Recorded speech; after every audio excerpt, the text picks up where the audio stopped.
कुछ बार तो नहीं भी आती होगी, पर कुछ बार तो ऐसा हुआ कि जैसे हमने बुलाई वो सारा ऐसे हम लोग कैलेंडर की शीट लेते थे, तो कैलेंडर आते थे ना तो बड़े-बड़े फाड़ के पीछे से एबीसीडी 1 2 3 4 लिखकर येस नो कर दिया, कॉइन में बुला ली। अच्छा अब हमें लग रहा है कि यहाँ 2 लोगों की उँगली लगती थी। तो मुझे लग रहा था मेरी बहन चला रही है और उसको लग रहा था कि मैं चला रही हूँ। हुँ। अच्छा मेरी चाची वगैरह सब साथ बैठे थे, तो हम चला रहे हैं, तो मैंने पूछा कौन आया? तो उसमें मेरी दादी आई थी। कैसे मालूम पड़ा? उन्होंने बोला, तो मैंने कहा यार ये तो नहीं हो सकता, ये कैसी बात है ना?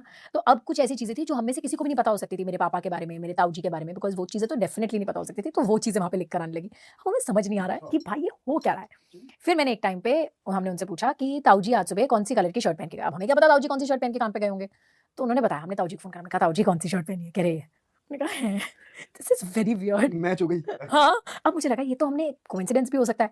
अच्छा एक टाइम पे मेरे पापा को घर पे ऋषि बुलाते हैं, तो ऋषि, ऋषि, ऋषि करके कॉइन चलने लगा। मैंने कहा क्या बोलना चाहती है पापा के बारे में? और 2-4 मिनट बाद बाहर हॉर्न बजा कि पापा आ गए।